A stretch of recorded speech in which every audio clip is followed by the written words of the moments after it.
Assalamualaikum warahmatullahi wabarakatuh dan selamat datang di Bung Tommy Channel.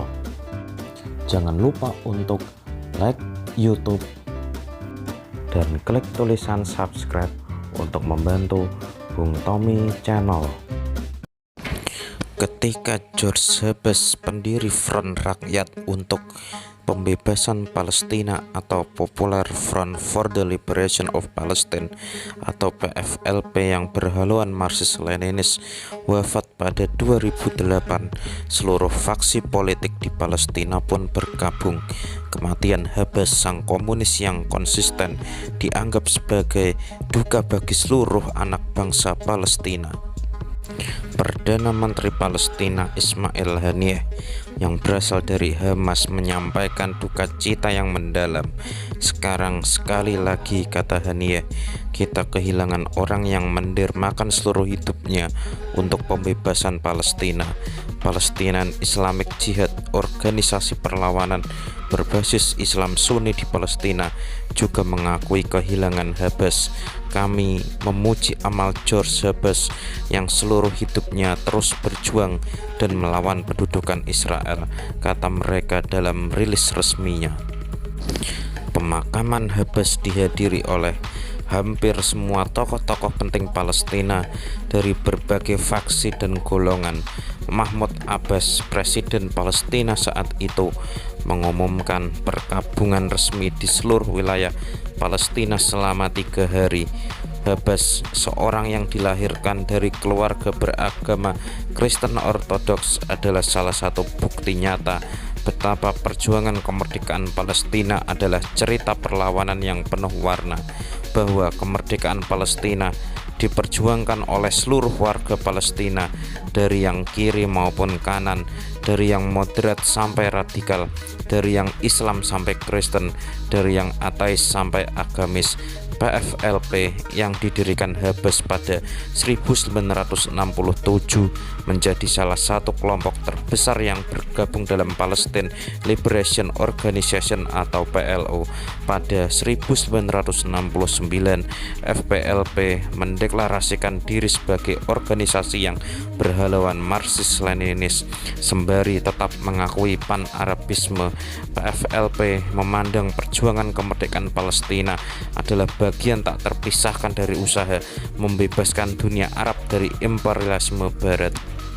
Habas sering dianggap sebagai antitesis Yasser Arafat, pemimpin Fatah sekaligus pemimpin PLO. Jika Arafat sering dianggap terlalu moderat, Habas adalah kebalikannya, radikal, tak sudi berkompromi. Pada 1993, menyusul disepakatinya persetujuan Oslo, Habas dan PFLP memutuskan meninggalkan PLO dan Arafat. Mereka menganggap Arafat dan PLO terlalu banyak memberi konsesi kepada Israel. Habas dan PLO kemudian berkongsi dengan kelompok perlawanan non-PLO seperti Hamas dan Palestinian Islamic Jihad. Habas bukan hanya berkata-kata, kelompoknya memperlihatkan komitmen yang kuat betul untuk memperjuangkan kemerdekaan Palestina. Tindakan-tindakan perlawanan bersenjata mereka lakukan. Pada September 1970, mereka membajak 4 pesawat. 3 pesawat mendarat darurat di landasan dekat Zarqa, Yordania, bekas pangkalan Angkatan Udara Kerajaan Inggris yang oleh PFLP dideklarasikan sebagai Bandara Revolusi. Sejarah komunisme di tanah Palestina bahkan sudah jauh lebih tua dari itu.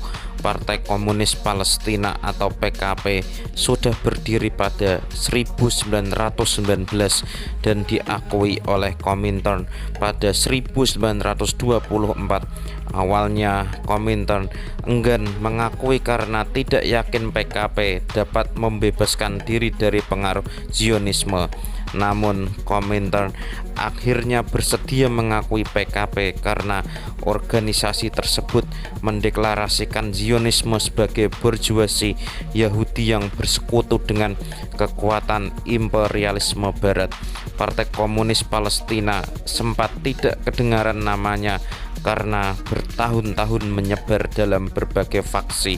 Salah satu organ perjuangan berhalauan komunis, persisnya Marxis-Leninis PFLP yang didirikan Habash pada Februari 1982, tokoh-tokoh penting komunisme Palestina bertemu dalam sebuah konferensi. Dari sanalah mereka sepakat untuk mendirikan kembali Partai Komunis Palestina atau PKP. Partai baru menjalin hubungan dengan PLO dan bergabung dengan PLO pada 1987. Anggota PKP termasuk dalam komite eksekutif PLO pada bulan April tahun itu juga. PKP merupakan salah satu dari 4 komponen utama Intifada pertama. Mereka memainkan peran penting dalam memobilisasi dukungan akar rumput untuk bangkit melawan pendudukan Israel. Setelah Uni Soviet bubar, PKP menghadapi dilema teoritis yang tidak mudah. Di bawah kepemimpinan Bashir Berghouti, PKP kemudian merumuskan ulang identitasnya. Dari sanalah mereka mengubah namanya menjadi Partai Rakyat Palestina atau PRP. Mereka meniadakan komunis sebagai nama partai. Mereka beralasan bahwa perjuangan kelas di Palestina harus ditunda karena situasi yang khas Palestina. Rakyat Palestina masih melancarkan perjuangan pembebasan nasional di mana unsur-unsur dari semua kelas harus bersatu. Kendati demikian, Marxisme masih diakui sebagai ideologi partai. Adapun PFLP akhirnya mulai ikut pemilihan legislatif Palestina pada 2006 silam. 3 orang dari partai ini berhasil menang dan duduk di parlemen Palestina. Salah satunya adalah Ahmad Sa'adat, pemimpin ketiga PFLP setelah Habash, dan Abu Ali Mustafa yang mati di ledakan misil di kantornya. Kini di bawah pimpinan Ahmad Sa'adat, tampang garang PFLP belum lekang. Gerakan bersenjata mereka masih sering jadi agenda. Serangan terhadap Israel jadi target utama mereka. Sa'adat sendiri kini masih ditahan oleh pemerintah Israel karena tuduhan sebagai teroris. Di sana PFLP tentu bukan satu-satunya partai yang sekaligus kelompok pergerakan yang terus berjuang demi Palestina. Tercatat ada 16 partai lainnya yang masih tumbuh di sana.